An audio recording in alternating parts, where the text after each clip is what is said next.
ప్రపంచంలో అత్యంత విలువైనది బంగారం అంటారు. అంతకంటే విలువైనది సమయం. కాని ఆ రెండింటికంటే విలువైనది విజ్ఞానం కాదంటారా? ఎందుకంటే విజ్ఞానవంతుడు సమయాన్ని ఎలా వాడాలో తెలుసుకుని బంగారాన్ని, డబ్బును తన తెలివితేటలతో సంపాదించుకుంటాడు. ఈ ప్రపంచంలో ఉచితంగా అందరికీ సమానంగా రోజుకు 86,400 సెకండ్లు, 1440 నిమిషాలు, 24 గంటలు ఉంటాయి. PM, CM, MLA, MP, teacher, preacher, beggar అందరికీ అవే గంటలు, నిమిషాలు, సెకండ్లు. మరి ఒకడు బాగా వృద్ధిలోకి వస్తే మరొకడు అడుగునే ఉంటాడు. ఎందుకు? సూర్యుడు మనల్ని లేపడం కాదు, సూర్యుణ్ణే మనం లేపాలి. అంటే early to bed, early to rise ను ఉదాహరణగా తీసుకోవాలి. ఈ ప్రపంచంలో ఏ స్వయంగా ఎదిగినా ధనవంతుడు, మేధావినైనా వారి దినచర్య చూస్తే వారంతా గ్యారంటీగా 5 AM క్లబ్ లోని వారే అయి ఉంటారు. సమయం నీవు వాడుకున్నా వాడుకోకున్నా అది ఖర్చయిపోతుంది. మంచు ముక్క బయట వాతావరణంలో ఎలా కరుగుతుందో అలాగా కాలం కరుగుతుంది. Time and tide wait for none. కాలము, సమయం ఎవరి కోసం ఆగవు.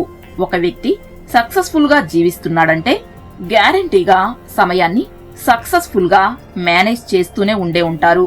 దీనినే టైం మేనేజ్మెంట్ అంటారు. టైం మేనేజ్మెంట్ వస్తే దేనినైనా మేనేజ్ చేయగలరు. టైం మేనేజ్ చేయలేని వాడు దేనిని మేనేజ్ చేయలేడు. డేలో ఉండే 1440 నిమిషాలలో 720 నిమిషాలు నిద్ర, ఇతర దైహిక అవసరాలకు పోయినా మిగిలిన 720 నిమిషాలు మాత్రం రోజులో ఉండే మోస్ట్ ఇంపార్టెంట్ టాస్క్ అంటే MITకే యూజ్ చేయాలి.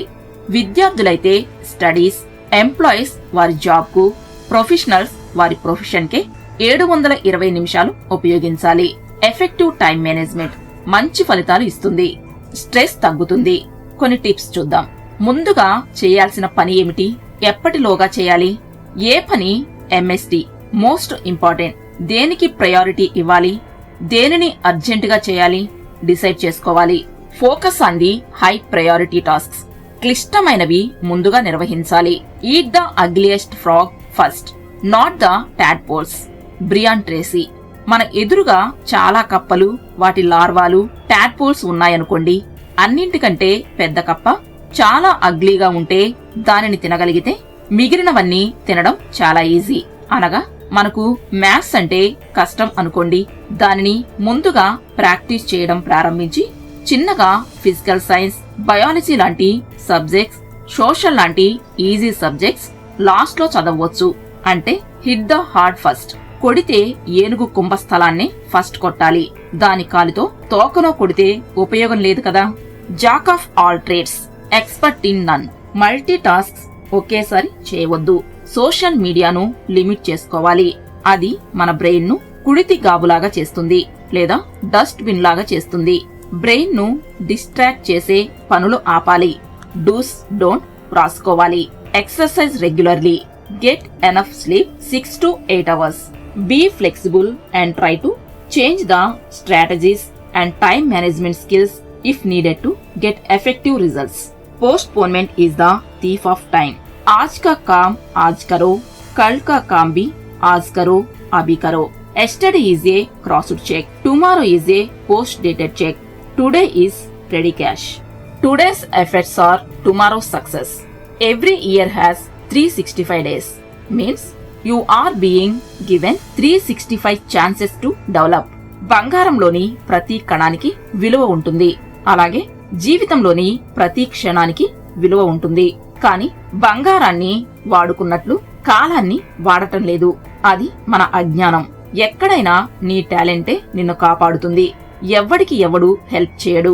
ఒకవేళ హెల్ప్ చేసినా అది కొంతకాలమే పనికి వస్తుంది. కాని నీ టాలెంట్ తోనే పర్మనెంట్ సక్సెస్ వస్తుంది. రికమెండేషన్ తో వచ్చేది టెంపరరీ సక్సెస్ మాత్రమే. డబ్బు ఎవరి మీదైనా ఖర్చు పెట్టు, కాని సమయాన్ని మాత్రం అర్హత ఉన్నవారి మీద మాత్రమే ఖర్చు పెట్టాలి. Time is money. వట్టిపోయిన గేదెను ఎవడూ మేపడు. అలాగే చదవని విద్యార్థిని, సోమరిని ఎవరు ఇష్టపడరు. We have to work like a clock. We should not sit like a rock. Be busy, don't be lazy or crazy. Facebook తో టైం వేస్ట్ చేయడం కాదు, టెక్స్ట్ బుక్ తో టైం గడుపు. స్టూడెంట్స్ కు స్టడీస్ ఇంపార్టెంట్, స్టైల్ ఇంపార్టెంట్ కాదు. Live in watertight compartments means there should not be gap in time management. కురుక్షేత్రం గెలవాలంటే కాలక్షేపం చేస్తే కుదరదు. బలహీనుడి గెలుపు ప్రపంచానికి వినిపిస్తుంది. ప్రతి గెలుపు తర్వాత వచ్చే బర్త్డే చాలా ప్రత్యేకంగా ఉంటుంది. No pains no gains. ఉదాహరణకు ఒక మిడుత చీమ కథ. ఒకప్పుడు ఒక చీమ ఒక పొలంలో ఉండేది. అది వేసవి సీజన్లో కష్టపడి ధాన్యాన్ని గింజా గింజా తెచ్చి రోజు కష్టించి నిల్వ చేసుకుంది. కాని అక్కడే ఉన్న ఒక మిడత మాత్రం ఆటపాటలతో ఉల్లాసంగా గడుపుతూ చీమను గేలి చేస్తుండేది. ఇంతలో వింటర్ వచ్చింది. భూమి అంతా మంచుతో కప్పబడింది. బయటకు వస్తే చలికి చస్తారు. అప్పుడు మిడత ముందు చూపు లేకపోవడంతో వచ్చే సమ్మర్ చూడకుండానే చనిపోయింది. ఫ్రెండ్స్, మరి ఇటువంటి వీడియోస్ కోసం మా ఛానల్ ను సబ్స్క్రైబ్ చేయండి. అలాగే ఈ వీడియోని లైక్ చేయడం, మీ ఫ్రెండ్స్ కి షేర్ చేయడం మర్చిపోకండి. Thank you for watching.